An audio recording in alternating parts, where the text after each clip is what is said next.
Luchando por la justicia. Soluciones legales para el día a día. Luchando por la justicia.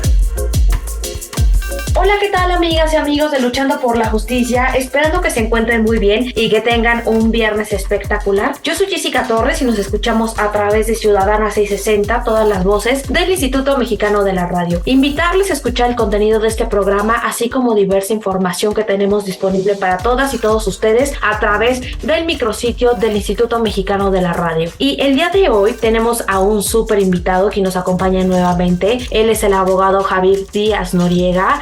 Justamente él es abogado, parte importante de la firma legal Sepúlveda y Díaz Noriega. Es docente en la Escuela Libre de Derecho y actualmente fue nombrado como coordinador de la Comisión de Derecho Civil en la Barra Mexicana Colegio de Abogados AC. Y bueno, nuestro querido Javier nos va a explicar sobre la iniciativa de Código Nacional de Procedimientos Civiles y Familiares. Querido Javier, bienvenido a Luchando por la Justicia de Limer Radio. Hola, Jessica. Nuevamente un placer estar contigo y con tu auditorio nuevamente. Y muchas gracias a ti, Javi. Y bueno, platícanos de qué va esta iniciativa, porque tenemos entendido que pues ya existe un código en materia civil a nivel nacional, pero esta nueva propuesta que se plantea desde el Congreso Federal, ¿a qué atiende? ¿Cuáles son sus nuevas ventajas, desventajas? ¿De qué va este proyecto? Sí, pues uno, para que se entere la ciudadanía, este Código Nacional de Procedimientos Civiles y Familiares tiene, entre otros objetivos, generar una legislación única en materia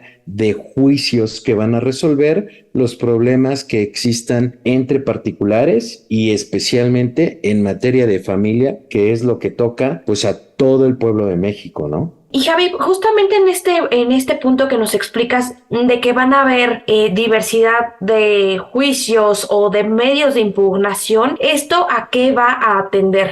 Porque actualmente ya contamos con diversos medios, pero platícanos de qué naturaleza van o si se piensan homologar, ¿de qué estamos hablando? Sí, un poco para que entienda el auditorio, pues al final, ¿qué ocurre? En México, la materia civil y familiar es una materia que, digamos, está encomendada a los congresos de los estados y dar lugar a su legislación, es decir, los códigos civiles de los estados libres y soberanos del Estado de México, de Tamaulipas, de Yucatán, de Baja California, de Tlaxcala, etcétera y demás. Pero el tema es, cuando surgen las controversias, estas se deben, o va a existir un medio de solución para las mismas, que son los tribunales. ¿Y qué tribunales conocen? Pues en este tipo de materias también son los tribunales estatales, especialmente los tribunales que se encargan de la materia civil y de la materia familiar. Y el objetivo es que, como ocurría también anteriormente, también había legislaciones procesales o que regulaban los juicios para resolver estas problemáticas entre los ciudadanos y las familias, pero eran diversas porque podías tener un código de procedimientos civiles para el Estado libre y soberano de Chihuahua o podrías tener otro código de procedimientos civiles para el Estado libre y soberano de Quintana Roo y así en cada una de las 32 entidades de la República Mexicana. Entonces, ¿esto qué implicaba? Pues que hubieran interpretaciones contradictorias de un tribunal de punta a punta entre lo que sería en Mexicali, por decirlo, Baja California, hasta otro que decidiera en Cancún, Quintana Roo, ya que existían ciertas variaciones o existen todavía ciertas variaciones en cada uno de estos códigos procesales locales. Entonces ahora, pues, se le dio la facultad al Congreso de la Unión, que es el Congreso Federal, para dar lugar a un solo ordenamiento que sea el único instrumento que van a utilizar todos y cada uno de los jueces a lo largo y ancho de la República Mexicana para resolver las controversias que le toca a nuestro auditorio. Oye, Javi, en este punto hablas de que ya solamente va a haber un único código en materia civil y familiar en todo el país. Ya no habrán estos códigos a nivel local, pero pienso en que cada población, cada entidad operativa tiene necesidades o características propias. Esto no se contrapone o no genera una desventaja al generar un código nacional en materia civil y familiar. Inicialmente empezaron ciertas discusiones académicas al respecto, porque al final se había previsto que estas controversias entre particulares de carácter civil o familiar en su defecto se dejara a los congresos estatales. Sin embargo, tenemos como antecedente esta también reforma constitucional que se hizo en materia penal al dar lugar al Código Nacional de Procedimientos Penales, en donde también el objetivo fue pues el crear una legislación homogénea única para resolver las controversias de índole penal, y de ahí se busca replicar este tema porque lo que se tiene por objetivo es que ya si tú vas a resolver una controversia estando en Ciudad Victoria, pues sea bajo las mismas formas, entendimientos, términos y condiciones si lo vas a resolver en Campeche, por ejemplo. Y entonces eso es dar seguridad a los justiciables, a las personas que van a desafortunadamente acudir a tribunales y se les pueda resolver estas controversias y no digan, no, bueno, ¿y aquí cómo se resuelve? No, pues la forma de resolverlo aquí es por escrito. Pero si te vas a otro estado, la forma aquí de resolverlo es en forma oral. No, al final vas a tener un mismo procedimiento y entonces vas a tener certeza de que cualquier abogado te va a decir, es este procedimiento y no hay otro, y esta es la única forma en cómo se va a poder resolver la controversia planteada. Pues suena bastante interesante porque pareciera que va a facilitar no solamente el trabajo de las personas que imparten justicia, también puede facilitar el trabajo para las personas que se dedican a la abogacía en este país y también sobre todo para las personas usuarias o que buscan este acceso a la justicia, pero en términos justamente de los impartidores de justicia, ¿va a surtir cambios o solamente se queda a nivel de quienes ejercitan el derecho? Es una gran pregunta, Jessica. Primero, va a cambiar la visión bajo la cual los impartidores de justicia deberán de dar solución a las controversias planteadas por los particulares en la materia civil y familiar, porque si bien es cierto que a partir de la reforma de junio de 2011, en donde se habló sobre este paradigma de los derechos humanos y que ahora todos los juzgadores deben de tomar en cuenta los derechos humanos, ahora expresamente en este Código Nacional de Procedimientos Civiles y Familiares se incluye la obligación de juzgar y tomar en consideración los derechos humanos involucrados, porque además pues estamos hablando que se está tocando a ese ciudadano a pie, ¿no? No se está hablando de esas controversias civiles de grandes corporaciones, sino estamos hablando en realidad de los ciudadanos, de cómo se les afecta a ellos, hasta incluso en sus relaciones familiares. Adicionalmente, también se incluyeron temas que buscan la protección de grupos vulnerables. ¿Qué son grupos vulnerables? Pues son aquellos grupos que se encuentran en una situación de desventaja, ya sea por temas históricos, económicos, culturales, como puedan ser los grupos indígenas, los grupos de afromexicanos o pueblos originarios, o incluso también hablando de menores, de mujeres, de adultos mayores, etcétera y demás. Y lo que se dice es que ahora se tiene que juzgar también bajo una perspectiva de género, porque hoy en día pues existen todos estos temas relacionados con las mujeres, con lo que serían las comunidades LGBTQ, etcétera y demás. Pues ahora, si se enfrentan a una controversia, el juzgador deberá de tomar en cuenta su condición particular para dar la mejor solución a la controversia. También se tocan temas sumamente importantes en materia de niñez, como son los temas de la restitución internacional de menores que hablamos la anterior ocasión, que es el hecho de que se regresen a los niños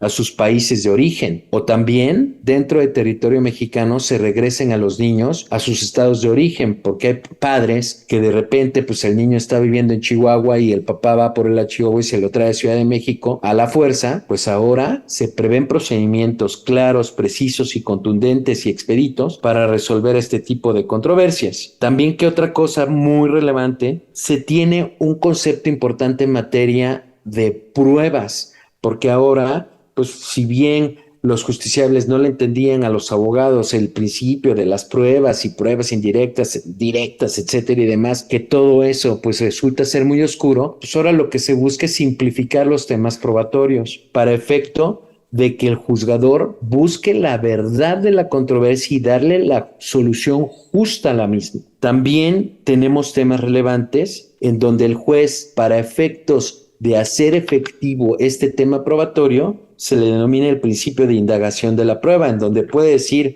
a ver, todo esto que me está ofreciendo usted, abogado, no tiene que ver, porque estamos hablando de un tema de alimentos en donde se le deben a este niño. Todas esas pruebas relacionadas con que si el niño, si iba o no a una actividad, eso es irrelevante. Se le tiene que cubrir al niño sus necesidades, es decir, resolver la controversia en específico planteada. Oye, querido Javi, realmente quisiera pararme en este contexto que nos estás explicando sobre dos puntos que me generan inquietud y seguramente a la audiencia también, respecto a que se va a contemplar muchos temas en concreto o en fino en materia de derechos humanos y también estas nuevas características que van a adoptar respecto del carácter probatorio. Pero vamos a hacer una breve pausa aquí en el Instituto Mexicano de la Radio. No le cambien, estamos con el abogado Javi Díaz Noriega y nos está platicando justamente sobre esta iniciativa, este proyecto de Código Nacional de Procedimientos Civiles y Familiares. Regresamos en breve. Luchando por la justicia, para fortalecer tu conocimiento y que las diferencias individuales no sean argumento para justificar la desigualdad, el maltrato o la discriminación. En un momento regresamos, Luchando por la justicia. En un momento regresamos, Luchando por la justicia. En un momento regresamos, Luchando por la justicia. Continuamos, Luchando por la justicia.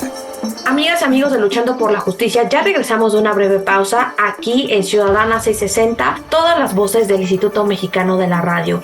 Y como les platicaba en la primera parte de este programa, tenemos como invitado al abogado Javi Díaz Noriega, quien recientemente fue designado coordinador de la Comisión de Derecho Civil en la Barra Mexicana Colegio de Abogados AC.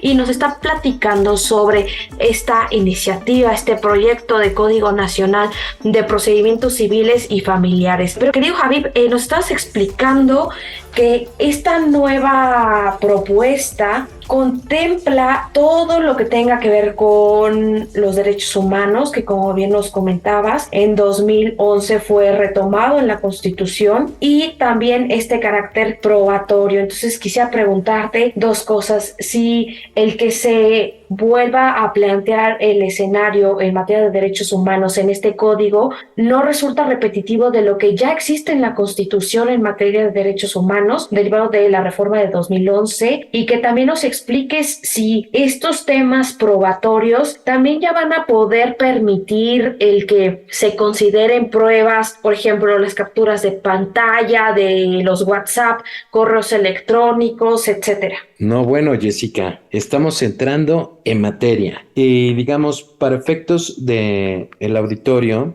en ocasiones es importante el ser muy claros en la legislación para generar una obligación, digamos, que llegue a los impartidores de justicia a través del ordenamiento que va a utilizar para resolver la controversia. Y en este caso, pues sería este Código Nacional de Procedimientos Civiles y Familiares. Y pues sí, se incluyen todos estos temas de juzgar bajo esta óptica de los derechos humanos, bajo la perspectiva de género, bajo estos temas de grupos vulnerables. Y respondiendo a tu pregunta, pues digamos que desde una perspectiva técnica constitucional no era necesario. ¿Por qué? Porque ya desde la reforma de junio de 2011 que se realizó a la Constitución, artículo primero constitucional, se estableció dentro de las obligaciones de las autoridades en lo que les compete, que sería en este caso la impartición de justicia, la obligación de tomar en cuenta los derechos humanos, especialmente aquellos previstos en los tratados y convenciones internacionales. Entonces, ¿era necesario? La respuesta clara es no. Sin embargo, ¿es reiterativa? Sí, y esto ayuda, pues sí, porque al final del camino siempre hay que tomar en consideración qué óptica, la óptica en donde se debe de proteger a los ciudadanos y no lo opuesto. Entonces, de ahí que consideré yo que es un acierto con falta de técnica constitucional, pero al fin y al cabo un acierto. Luego, tomando en cuenta el segundo tema al cual te referiste, ¿qué ocurre con todos estos temas digitales? y en específico te fuiste al tema probatorio, sin duda que sí, se pueden tomar en consideración todas las pruebas que se generen ahora en el orden digital o el multiverso que está de moda, pero incluso lo más relevante del tema digital es que ahora expresamente se prevé esa posibilidad de implementar el juicio en línea, lo cual pues evidentemente surgió por la pandemia, en donde hubo un momento en que se pararon todos los juicios y procedimientos a nivel nacional, y es que en su momento pues advirtieron todos los poderes judiciales, incluso el federal, que se hacía necesario el uso de las tecnologías, y para ese efecto se prevé el juicio en línea, y para eso se contempla o se prevé la obligación de ahora los juzgadores implementar, lo cual va implicar un ejercicio ahí de presupuesto, todos los elementos suficientes y necesarios para efecto del ejercicio, llamémosle, de los derechos procesales digitales. ¿Qué implicará? Pues desde lo que sería iniciar el procedimiento y seguir el procedimiento a través de este tipo de plataformas. Y además es muy importante, esto es un derecho, es decir, el ciudadano decidirá si se apega a este tipo de procedimiento o no, porque también no todos los ciudadanos tienen el acceso a estas tecnologías. Y entonces es que en esa medida no es una obligación, sino necesariamente deberá ser un derecho de los justiciables. Y para tal efecto, pues también, ¿qué impacto va a tener? Pues van a tener que desarrollar áreas suficientes y necesarias para efecto de la presentación de escritos de manera electrónica, y pues ello que implica pues tener un archivo digital, y ese archivo digital ¿a qué nos lleva? A que también se tenga un expediente digital, es decir, de pasar de la cultura del expediente en donde están documentos y más documentos y cajas y etcétera y demás papeles. Hoy por hoy lo que se busca es transicionar a este, llamémosle, juicio digital, y con esa finalidad, para efecto de también simplificar los procesos para muchas personas que están buscando la impartición de justicia. Pues qué maravilla, porque no solamente se va a simplificar el trabajo de los y las juzgadoras de este país, sino también es un uso más adecuado de los recursos naturales, y que bueno, también respeta a las personas que no puedan acceder por estos medios digitales, por internet, etcétera. Bueno, que también que existe un sistema más tradicional que también va a poder ser accesible a todas las personas. Oye, Javi, ¿y qué otros temas también involucra este nuevo proyecto? Bueno, también entre otras cosas, y que es muy importante, ¿qué pasa con los procedimientos? Pues siempre hay recursos, ¿no? Y especialmente se escucha ahí coloquialmente el recurso de apelación, que al final un recurso de apelación es ese medio de impugnación que tienen al alcance las partes para impugnar esa sentencia final de juicio. Bueno, pues en esa impugnación de esa sentencia final del juicio, que la hará pues la parte que no esté de acuerdo con la sentencia o le haya perjudicado la sentencia, pues existe la posibilidad de que ahora la sala o el tribunal de apelación, al estudiar el asunto, pues se meta a resolver temas relacionados con situaciones que ocurrieron durante el procedimiento, pero en vez de volverlo a mandar al juzgado para que se recaben más pruebas o se pueda subsanar ciertas omisiones o ciertas violaciones al procedimiento, ahora la sala es quien deberá de hacer todas las actividades suficientes y necesarias para purgar todos estos vicios del procedimiento y resolver el fondo del asunto, porque al final lo que se busca es que también esta justicia sea efectivamente expedita, pronta. ¿Y esto qué conllevaría? Pues un ahorro de tiempo para los justiciables, porque también lo que buscan es que se resuelva su controversia de fondo y no estar con temas de proceso que incluso ni siquiera las partes entienden. También, vinculado con el dictado de las sentencias, se toma en cuenta el concepto de justicia cotidiana. ¿Qué significa eso? Que la justicia se debe de dar a las partes en palabras sumamente sencillas y entendibles, sin tecnicismo alguno, por lo cual cualquier persona puede ser capaz de llegar a entender qué es lo que le están resolviendo y a qué se le está obligando por virtud de la sentencia que se vaya a dictar. Pues qué maravilla, este punto me parece muy importante, el acercar la justicia, no solamente por el tiempo en el que van a poder resolverse de manera más rápida y más pronta, sino también por el tema de que ocasionalmente o de manera constante nos encontramos con que las autoridades jurisdiccionales e incluso las propias personas que se dedican a la abogacía, bueno, es que utilizan tantos tecnicismos, tantos términos jurídicos que nosotros como población constantemente no entendemos, lo vemos lejano y lejos de ser entendible para qué nos fue brindada esta justicia en una sentencia, pues realmente es difícil de entenderla, son muy extensas, contienen luego jurisprudencias, criterios, etcétera, que luego no son de fácil digerimiento para nosotros y nosotras. Pero Javi, se nos está acabando el tiempo aquí en Luchando por la Justicia del Inmer Radio y quisiera pedirte que nos compartas tus redes sociales, dónde podemos consultarte o dónde podemos también tener acceso a este proyecto que está presentando el Congreso Federal. Claro, Jessica, con mucho gusto. Miren, me pueden encontrar en Twitter y me encuentran como Habib Díaz, que es H-A-B grande y latina B grande Díaz. También me pueden encontrar en redes sociales como Facebook y LinkedIn con el mismo nombre y ahí se están subiendo diversos contenidos relacionados con esta materia y otras materias relacionadas con la ciudadanía. Pues qué magnífico el que nos compartes este proyecto que va a ser a nivel nacional, que si bien aún no está firme, es decir, todavía no es un código que esté aprobado porque es una iniciativa, es un proyecto que va caminando en el Congreso Federal. Lo cierto es que trae interesantes temas como es el tema probatorio, el tema de derechos humanos, grupos vulnerables, perspectiva de género y sobre todo el poder brindar una justicia más pronta y expedita a través del uso de tecnologías de la información y también del lenguaje ciudadano para todas y todos nosotros. Yo soy Jessica Torres y nos escuchamos el próximo viernes a través de Ciudadana 660, todas las voces. Que tengan un fin de semana espectacular. Adiós. Cápsula de la semana. Cápsula de la semana.